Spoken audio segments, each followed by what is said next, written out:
morning, everybody. At least it's still morning for me because I'm on the West Coast and it's sunny and it's going to be in the 70s today. It's going to be a fun day. And actually, it's going to be a really fun day today because of who I have for a guest. I, I'm excited to get to it, but like I do, I want to go through a um, few announcements, a few updates, kind of begin with one of the most important things to me, which is check in on the people around you. Think about those that you know that are going through tough times, that went through tough times. I did a post, I reposted something last week, a video that has just been crazy on the internet. And what it talked about, it showed two guys at I'm guessing it was a soccer game, possibly Australia. But it's these two guys, and the one guy just looks like life is holding him down, and the other guy is bubbly and excited. When you watch that video, you know that something's going to happen to one of them, and you think you know which one it is.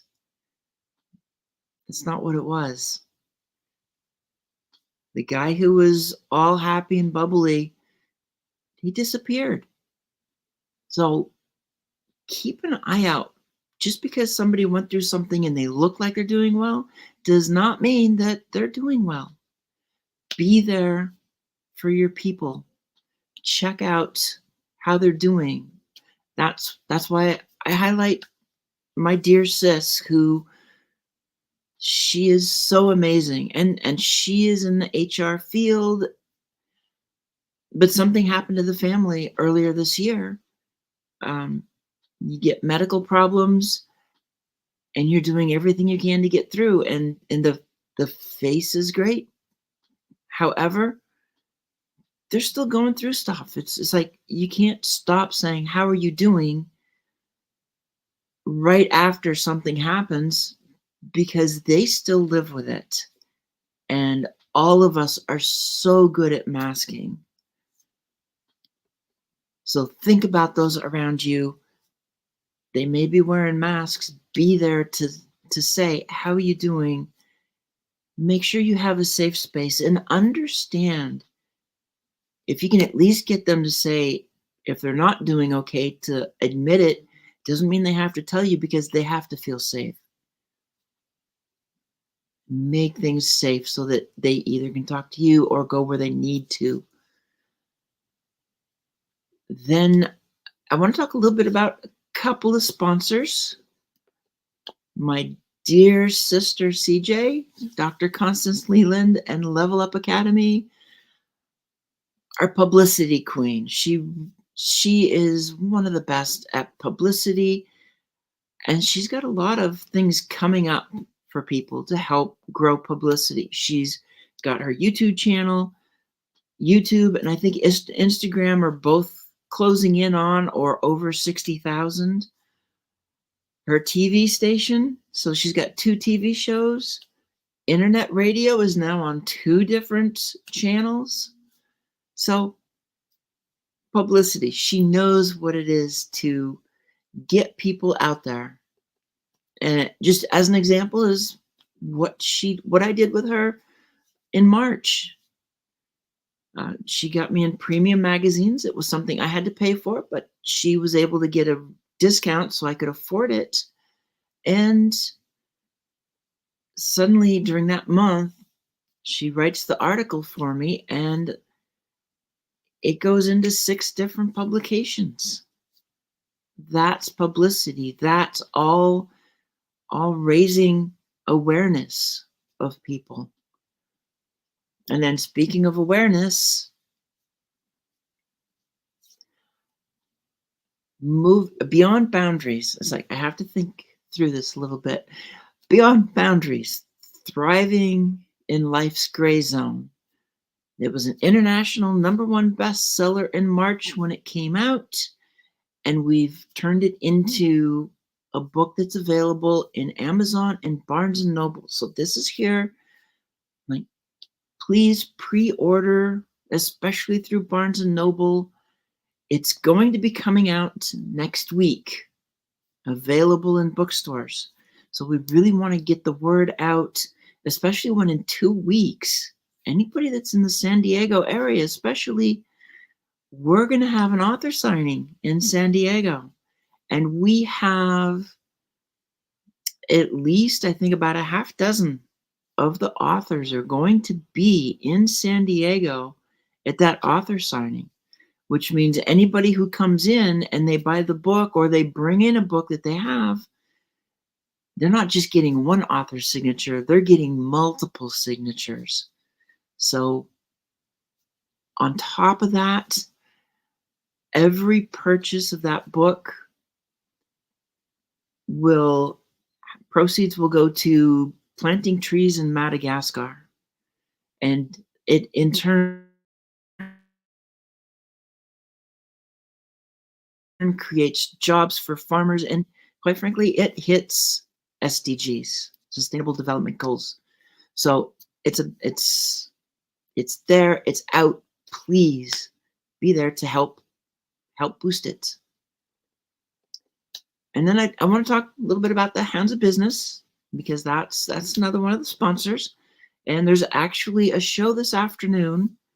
I believe it's Bridge Building, Collaboration Over Competition. And I will be one of the speakers at that, as well as Dr. Constance Leland and my dear sisters, Danielle, who I had the picture of, and Dr. New. So all of us will be talking on that topic. In the Hounds of Business, if you're not aware of them, check them out. It really is a focus of collaboration over competition.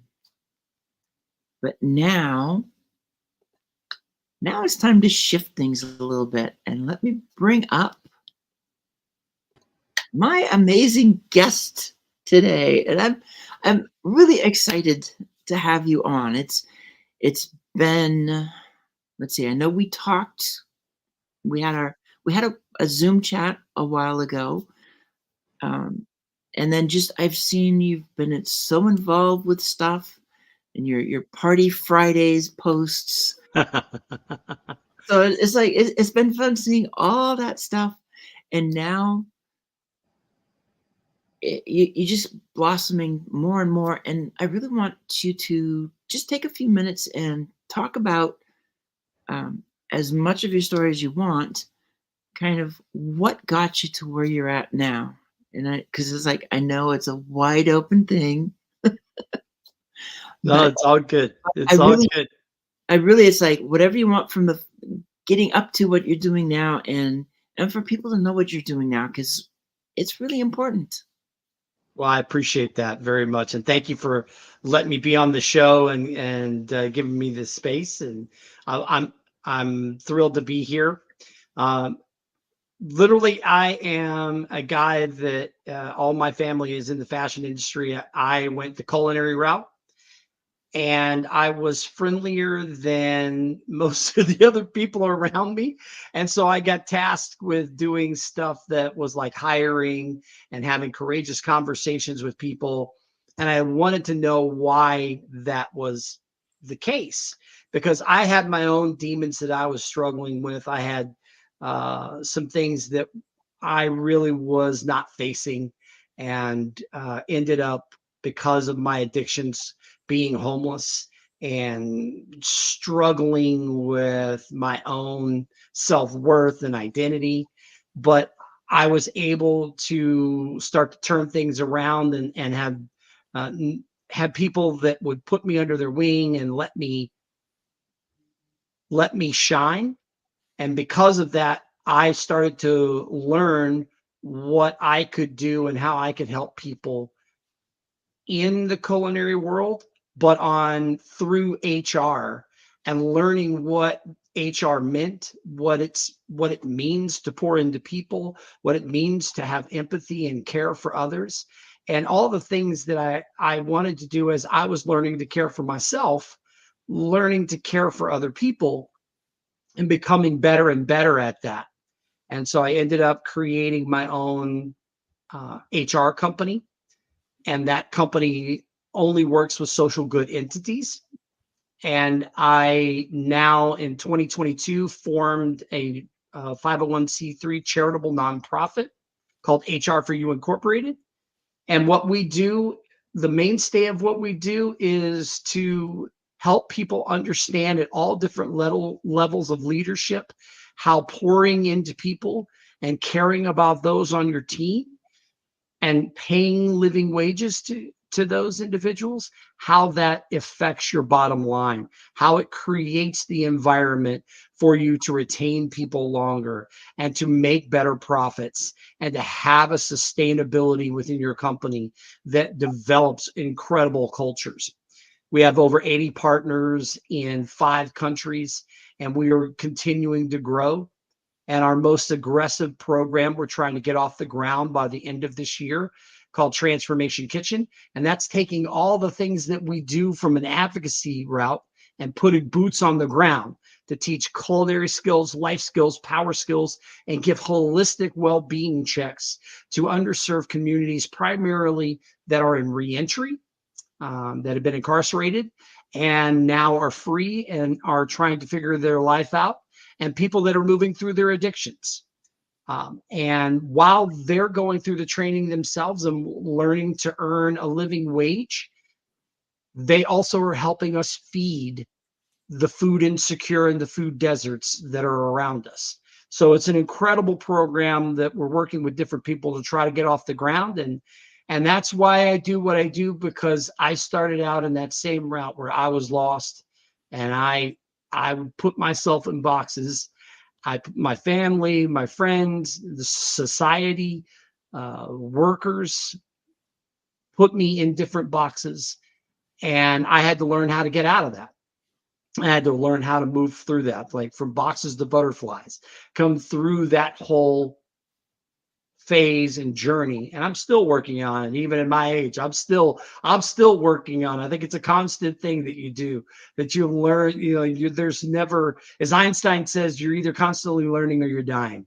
And I think that we are at that place that I understand, if I want to leave a legacy of change, that I've got to be okay with me, and I've got to keep pouring into other people so that we can create that. Well, and what you just said there is starting with ourselves, because we aren't going anywhere if we can't have that belief and love of ourselves. That's why we get stuck in those boxes. Right?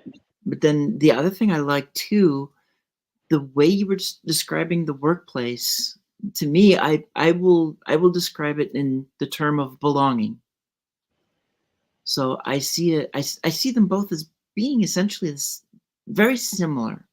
I won't say exactly the same, but that when people, when they feel like they belong, when they feel like they're valued, I take that approach more of, it allows them to drop the walls, engage more, and collaborate, put ideas out there more than if they don't feel safe and they feel like they have to keep putting mortar on those walls that are protecting them.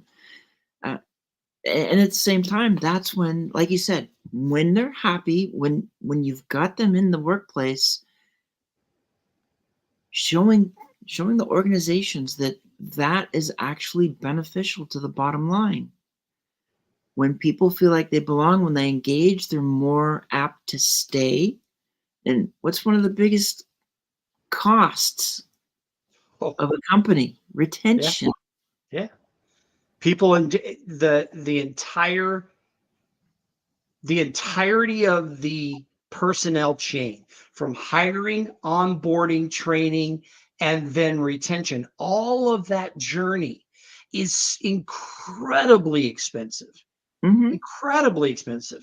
From fast food to the C-level jobs, it is time consuming. It involves multiple people within your company, and it is incredibly expensive. So why in the world would you not want to do everything you can to create trust and create this psychologically safe environment so that people feel like, hey, I can fail forward, I can ask questions, I can show up as my true self. I don't have Mhm. to lie on those engagement surveys. I can be who I am, and they're going to ask me what I need, and they're going to care about me as a human being. I'm going to want to stay longer. It's proven over and over that it's not necessarily about the money. That like money was like, depending on what survey you take a look at, money was like third, fourth, fifth. Being valued and cared Right. for as a human being is like right at the top. I want Well, to I want to matter. and I've seen a number of surveys over a Deloitte, and then I think it's JobStage is the one I've gone to a lot from. I can't remember if it was earlier last year still, or if this was 22, but they're all these surveys over the past few years are still showing the same thing. It's like 3 out of 5 of us are masking ourselves, are covering ourselves in the workplace. That means we're not safe. That means we're doing something. For many, it's like we're trying to fit in instead of be ourselves. Yep. And when you're not yourself, when you're trying to fit in, when you're covering, and it's such a variety of things it can be covering, and from it can be LGBTQ, it can be you had an addiction, it can be that you were, I mean, maybe you can't get the incarcerated part, but then a language issue where you've got an accent and you're trying to downplay the accent because it's not regional, it's not local, it's a stereotype. And this doesn't have to be international either. Right. This can be, they can be that Southern belle who's like the smartest person in the room, but some people, when they hear that accent, they've pegged her as something, stuck her in a box, and painted her as something she's not. Or that Ivy Leaguer who's trying to dumb down because they don't want to sound so smart that nobody will talk to them. They want to engage, and some people won't do it just because of how they sound. There's a great poem by Marianne Williamson, and the middle part of it, I keep it here at my desk to remind me, but there's a middle portion of it that says there's nothing enlightened about shrinking so that others won't feel intimidated by your presence. We are all meant to shine like children do. And it so sticks with me. Um, and it's funny, I'm part of a group I just started. It was my first day today. One of our partners, Michelle Strasburger, has this private group called HR Rebels. And I was fortunate enough to get into the group and had the first segment today. And I thought of this because Dina says in the chat that she works from home and she's looking for more engagement. And our whole conversation today was about engagement. And Mm-hmm. and I said, I posed the question, what do you do? What are those things that we can do as leaders when the team is either partially remote or all remote, to create that sense of engagement to where people feel valued, even if they are not sitting next to us or down the hall from us? I think it's a great question, Dina, and I think it's a great thing to bring up, because as leaders, no matter where your team is or no matter how your team sounds, my wife is a Southern belle from South Carolina, and she gets that all the time. And I'm doing a terrible job of her accent, but I'm from New York, but I don't sound like I'm from New York because I've lived in so many different places. But yes, our biases, our stigmas, the barriers, the boxes we put people in, how we formulate walls, and we create Yeah. these places where people can't move past that. we do that to them, and we do that sometimes unconsciously, but we need to work through it. And we need empowered and empathetic leaders that understand how to get people to work together and to learn and grow together and to collaborate together in a positive way, so that people are engaged and so that people feel like part of the team, even if they're 1,000 miles away from everyone else. Yeah. Absolutely, Dina. You reach out to me. Yeah, she's a sweetheart. And that's, I mean, even when I look at it and I talk about it, it's the whole idea of move beyond boxes and shine, is to stop, to take back control, because that's a lot of what it is too, is that when we're stuck in those boxes, it's because somebody else has control, whether they've taken it or whether we gave it to them.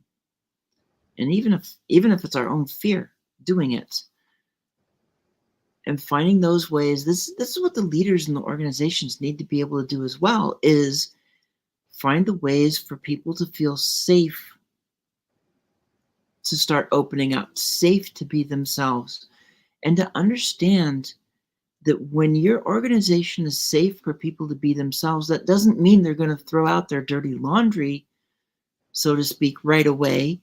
Yeah. It just means they don't want to be afraid of what they have to deal with if somebody else finds out.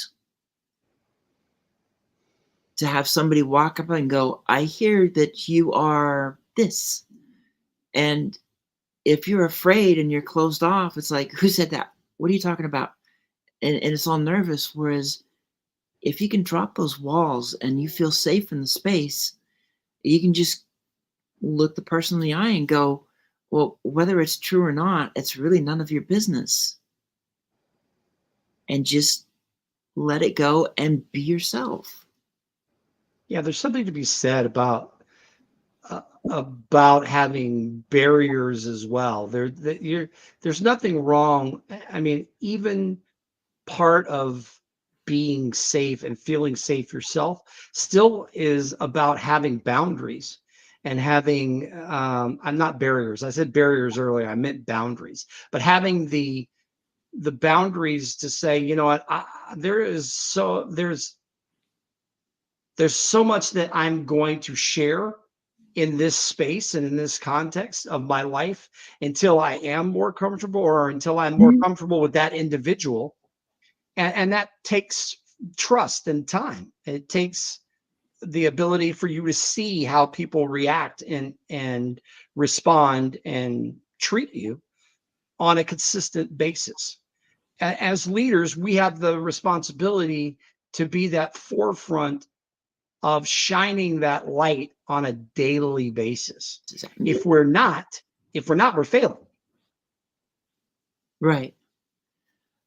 We need that consistent basis. We need to open up. We need to open up the workplaces and just drop those barriers and let people.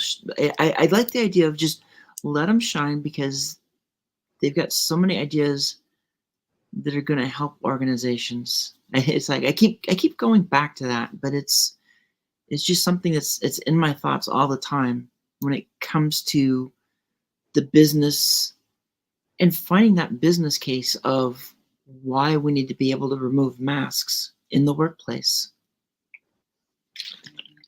Agreed. Absolutely. And I love that, because I think, you know, the more we take time to learn what people need and how they learn, and give them the opportunity to grow as they want to. I have a Right. great hat, and my wife has the company T-shirt that says "Bloom where you are," and it spoke to both of us at the same time. I'm a big hat guy, so I took the hat, she took the shirt, and we love that. We posted about it. It goes crazy, but it really does matter. Some people are not meant to be managers. They don't want to be managers. They don't want to be leaders, but they want to still matter. They still want to matter. They still want to be valuable. They still want to care. So bloom how you are, and leaders need to be able to give people that ability to do that, to shine as they are and allow them to show up.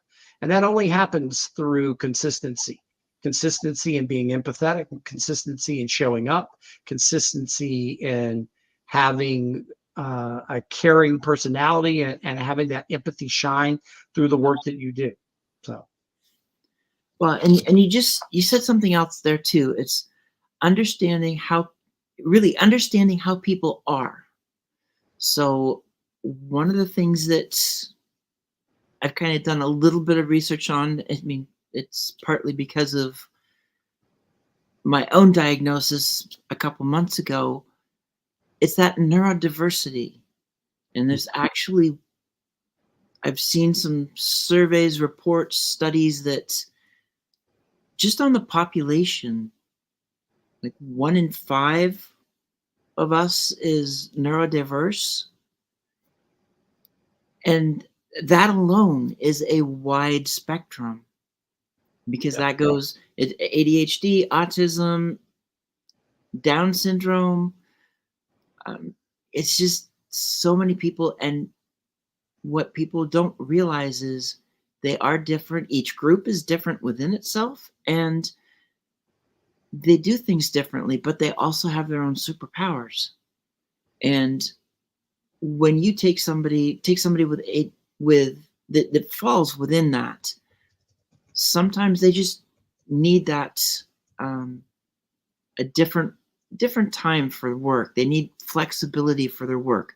They need a little bit different workspace. And some people will.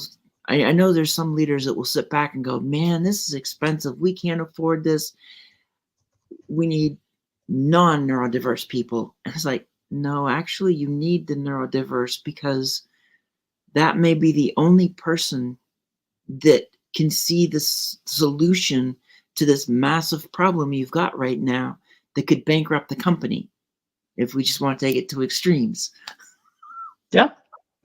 Well, when I was a kid, we didn't call it being neurodiverse. Whether you have I 80, know. ADD, OCD, ADHD, you're autistic, where no matter where you are on the spectrum, no matter what we say now, and some of that is a box that we're trying to put people in, but the other part of that is as well that we are trying to do a better job in society of recognizing that people are different, not less. And I just put this in the chat. I have a buddy, Joel Felsenstein, who runs a beautiful organization in the UK called Rockstar X. And he is autistic and neurodiverse himself.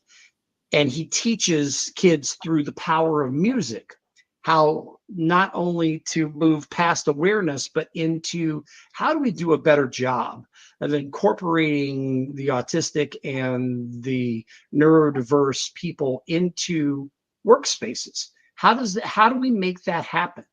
And so he really, I mean, it really resonates with me because I am considered neurodiverse because I have a litany of different things that, it's like, okay, check, check, check, check. But I look at it as we are different, but we're not less. We approach things in a different way. It's kind of very similar to what you're saying. We approach problems in a very different capacity. We do things that other people can't do because of how we approach and how our problem solving skills and our abilities align with our presence. So Right. anyway, it's a great way to look at it. Companies need all types of people from all different backgrounds. That's what diversity is all about. That's what Exactly. diversity is all about. Well, and that's why I like the word belonging, because to me, it covers the DEI aspects. If people feel like they belong, then everything is pretty much covered because they will feel safe. Belonging is really feeling safe in an organization to be your authentic self, which means you get to use your superpowers the way that you have, the way that you need to use them. If you need your schedule altered a little bit because you think better in the afternoon instead of the morning, work to their strengths, adjust schedules to people's strengths, and see how much just blossoms right there. What can happen? Yeah. Play to people's strengths. You know, those are the most astute leaders when they surround themselves. I guarantee you, the leaders from Apple, when they talk, everybody talks about Steve Jobs and they have all these quotes. He absolutely surrounded himself with people that were brilliant. And Mhm. even I've got 2 books behind me from a guy named Guy Kawasaki, who was the kind of the marketing guru behind Apple back in the day. And he tells the story of it was difficult to work with some of these guys, the ego, the hubris, everything, but they didn't forget that they surrounded themselves with these great people and asked them to do incredible things and held them to really high standards because they did the same for themselves. And through that mentality of driving yourself and driving others in a common mission, vision, and goal, you really have to be able to find unique people that don't just say they like what you're doing, but really believe and want to be part of it. There's a Yeah, difference. So there's a huge difference. yeah. We don't need a world full of yes people, because that just, I think we've seen enough examples of too many yes people. Nothing changes, and nobody learns.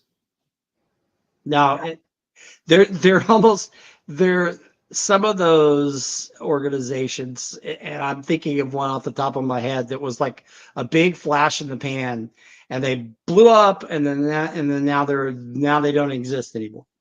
And I'm thinking of the rise and fall of this particular company, and and it's almost like a cult following where the people were just like, yes, this is great. And it really wasn't that they believed in a charismatic person who's trying to convince them that this is going to change the world or this is going to be the next big thing.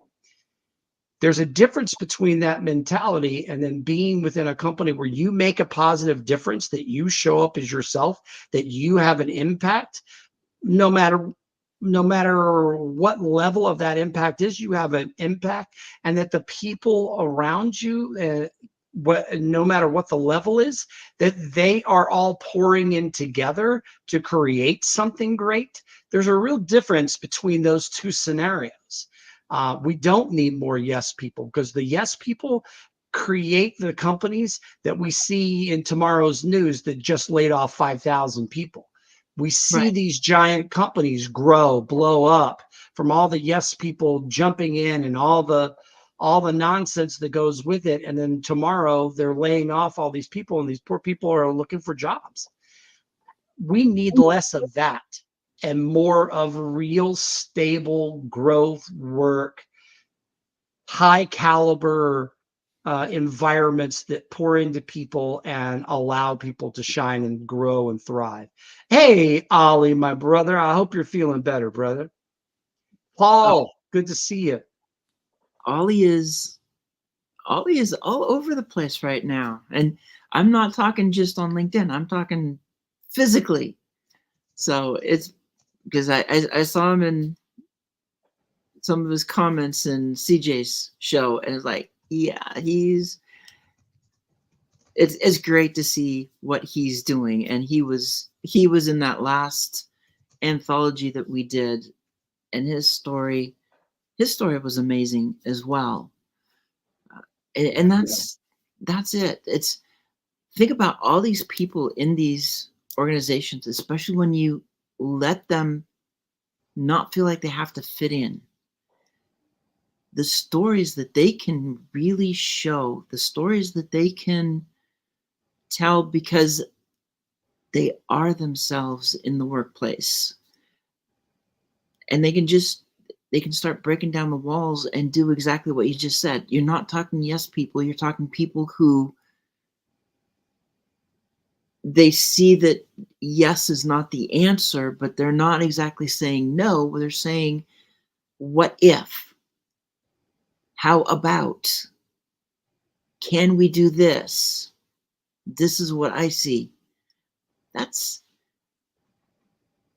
that's a much better spot, that middle ground versus one end or the other of that spectrum. Absolutely. I absolutely agree. It's like, and I love the chats. I love everybody that's been here today. Um, I want to, we'll get back to it, but I want to do a side note because you said you played hockey. Yes. I want to know what position. Oh, I was defensive man. Okay, So got it. yeah, I play defense because I like to skate. So I'm also 5'8". So at the point when I'm playing hockey, I'm low center of gravity. I look like a dwarf. I'm as wide as I am tall.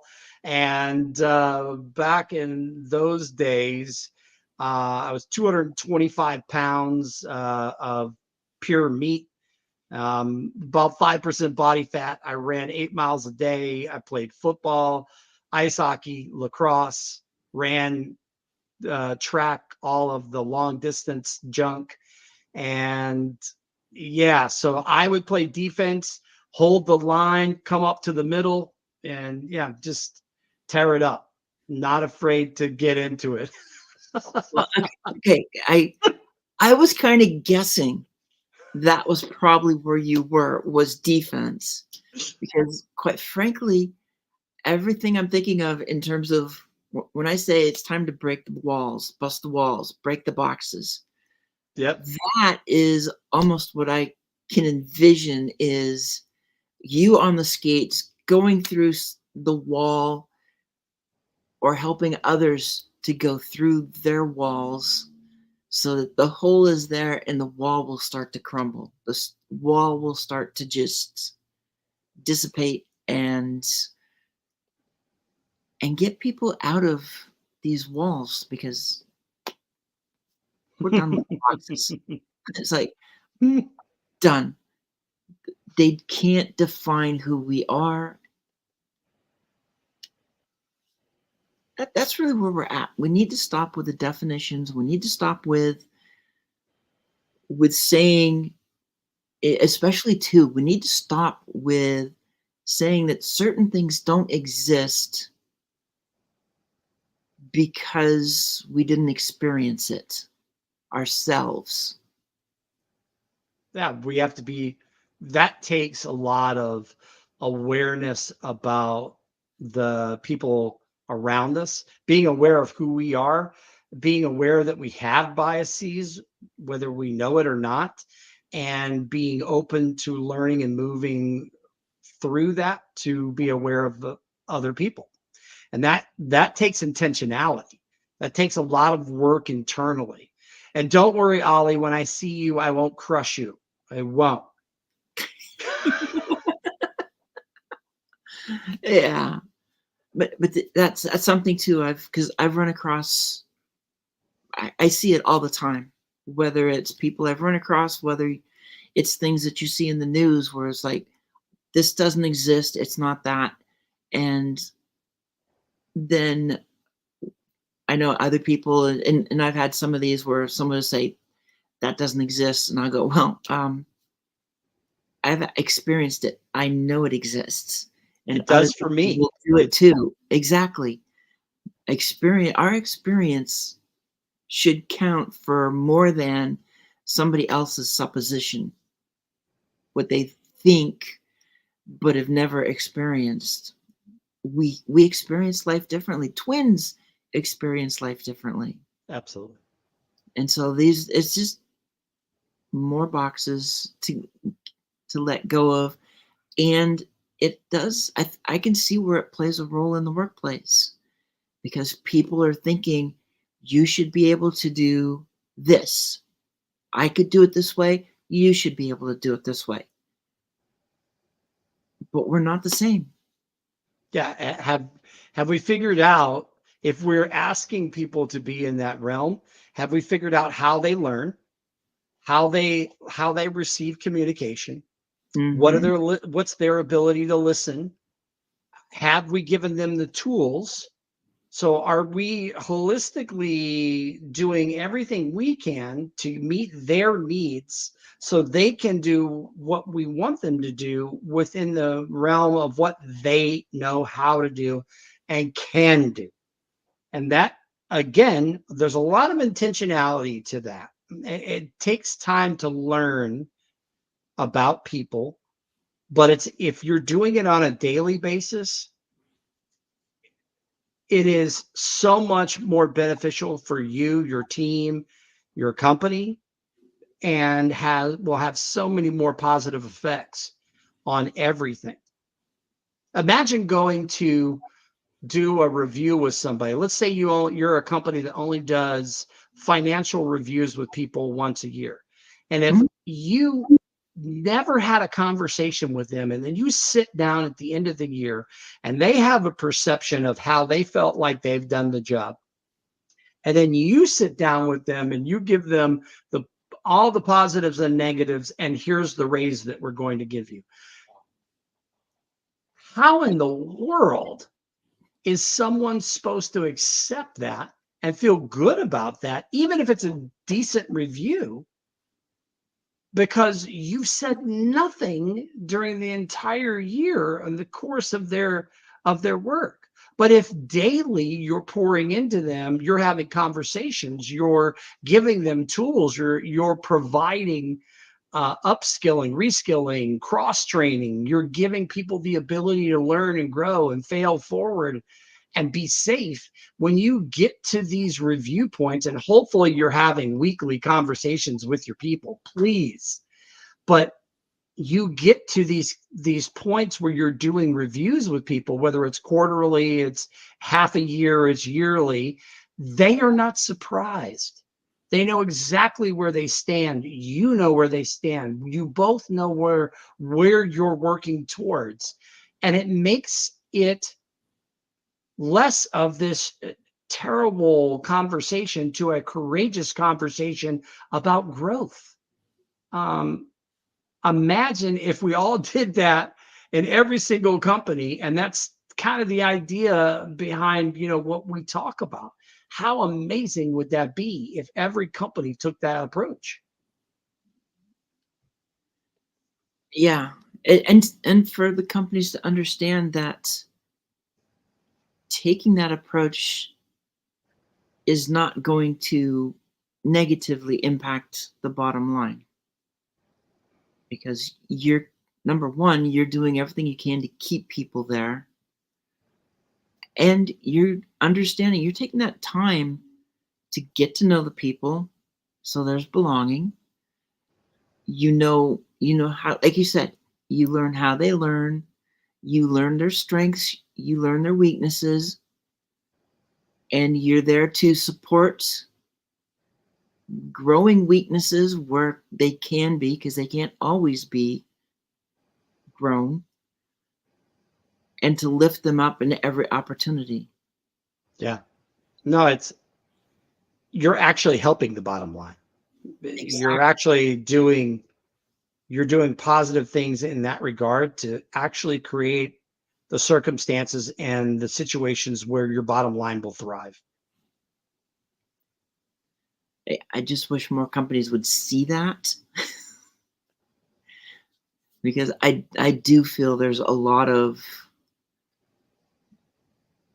I think we still have a lot of people in those leadership roles that, even if they thought differently going in, maybe it's just something about getting into that role and that responsibility, and feeling like you have to do something to save money, watch the bottom line, and anything that sounds like a plus is, or sounds like a negative is, when it's not.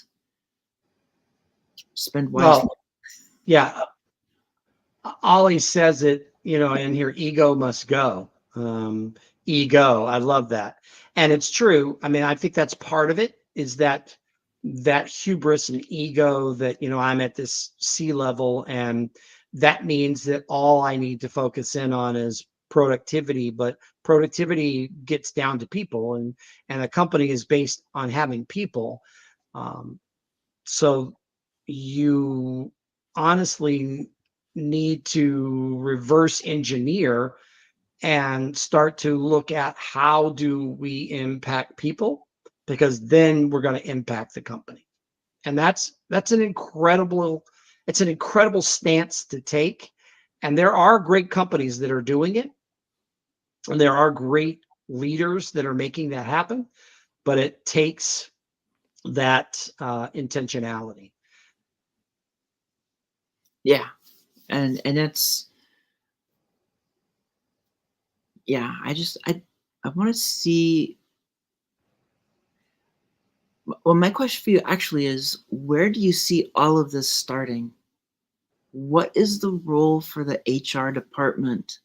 Because I can see where some people say it has to be at that C level so that they see the acceptance. And some people are, everything to do with people is HR and it has to be there, but they're still taking orders from above. How would everybody integrate to really work with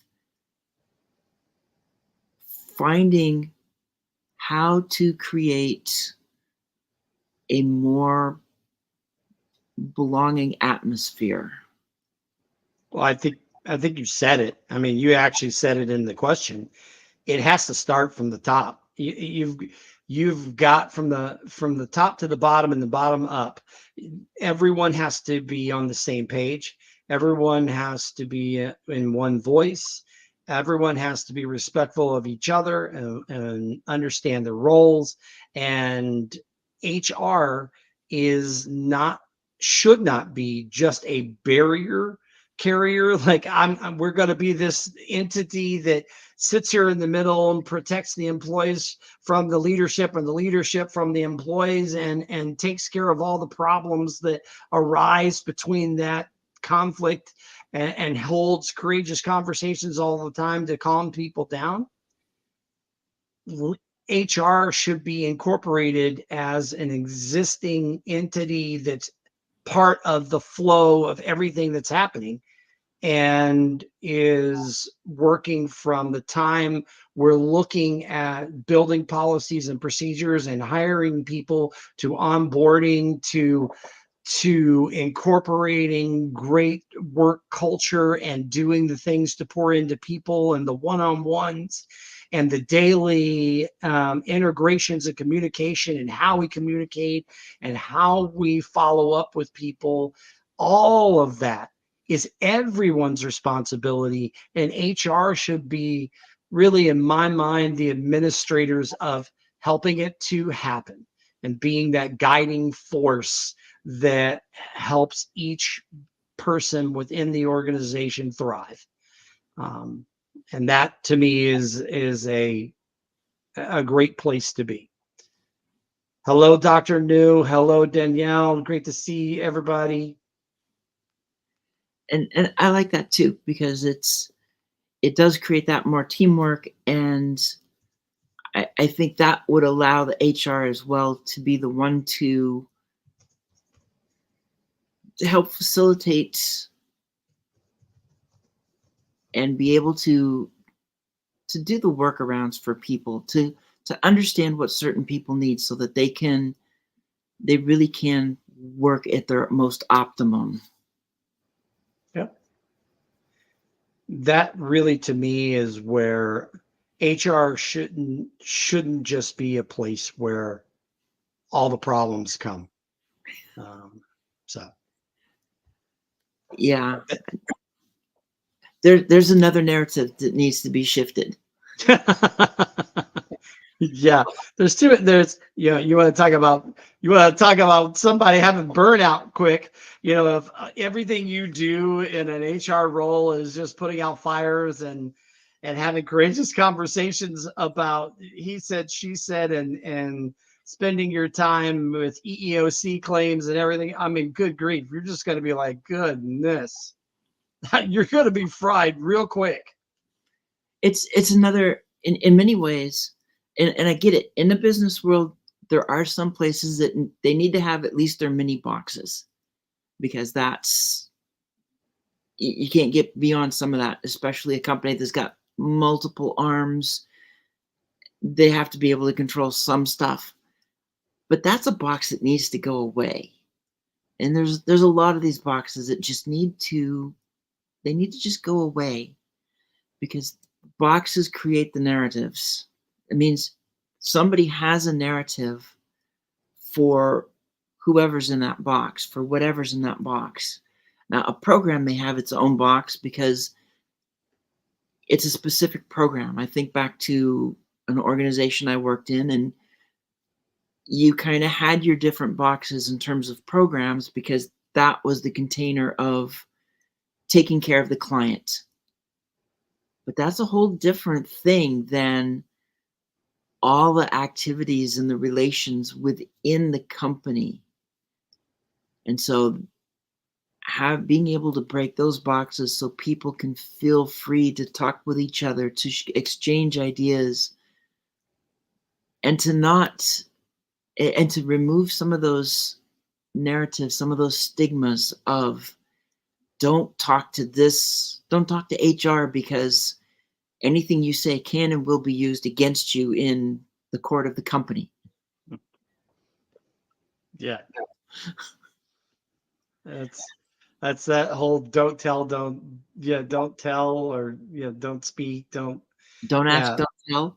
don't ask, don't tell, just that mentality, that old school mentality of you can't show up because you're going to be afraid of repercussions and punitive action. That does not build a place of trust. It does not build a place it is going to retain people. And then again, we just went right back to something we started with at the beginning, is if you want to help the bottom line, you want to retain the people.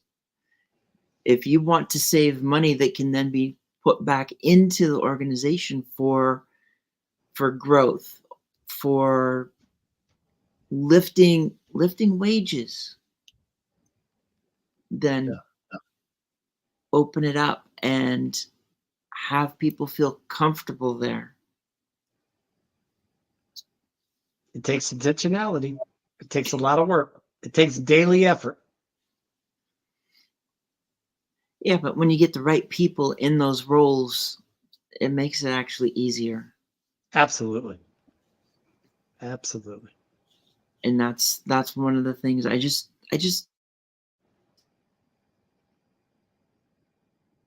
see so many different. They want to do business as usual. They're not ready to, or they don't think there's a value in the intentionality that you just talked about, that of taking the reins off of HR so that they can be a part of the company instead of a standalone box.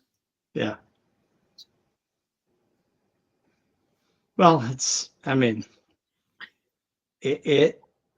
there are, like I said, there are companies that are doing a great job. Our buddy Nick, the gifted bipolar writer, she works for a company called Island Elevator, and I talk about them all the time. But there are companies all over the place, all over the world, that are doing fantastic work. And just like you said, they've surrounded themselves with great people.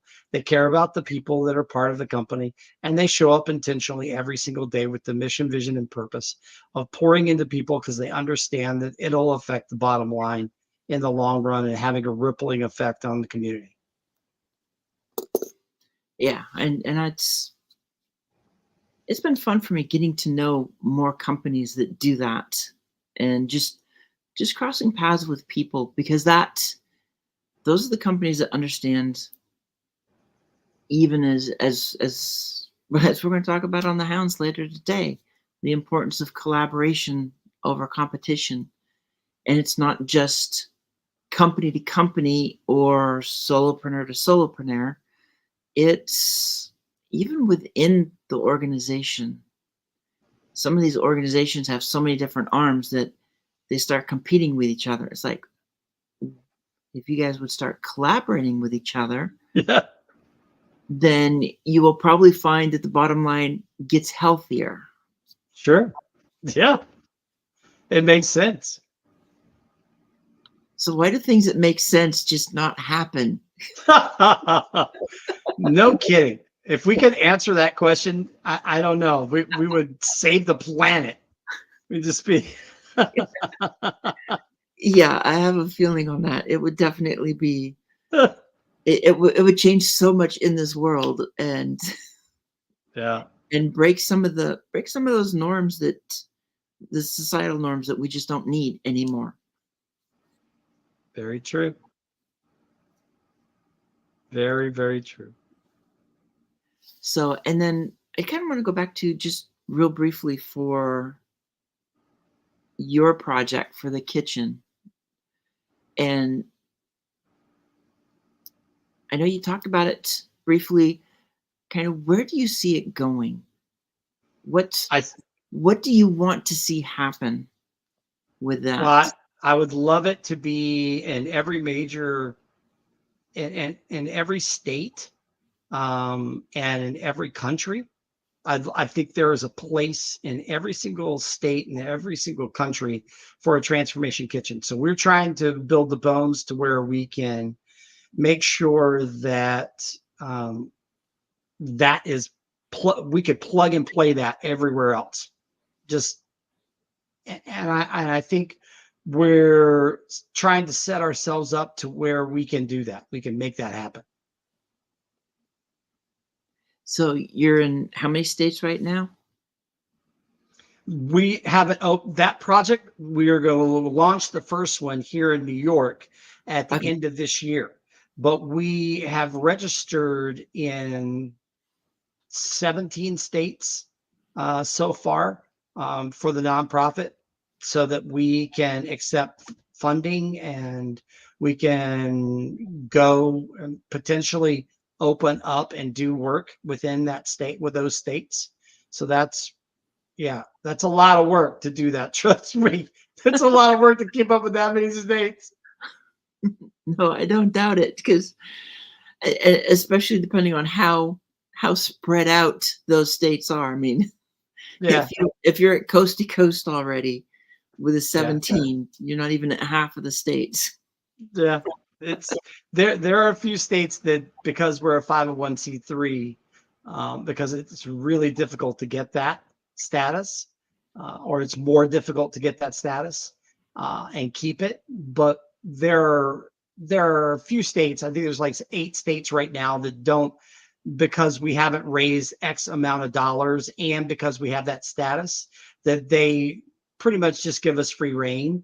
But the other states, we are registered, we pay, we have to file different paperwork, and we have to do this on a yearly basis and keep up with it.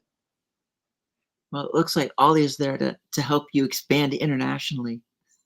Yay. Yes, I'm ready. Let's go, buddy. Ollie's ready for everything.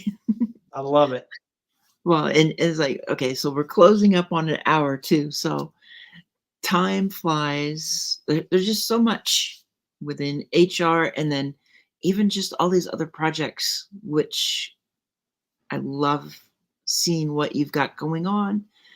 Uh, at this point, I would love for you um, to talk about, or just kind of a, a final golden nugget of what you would like to leave, and just make sure that everybody knows how to get a hold of you, the best ways to get a hold of you. Because I want more people talking to you. Oh, Get I them, get appreciate them in that. your camp. Yeah, no, thank you. And Dr. New is not only a partner, she's on our advisory board. So she is a huge cheerleader. So I really appreciate her. But yeah, you can DM me through LinkedIn.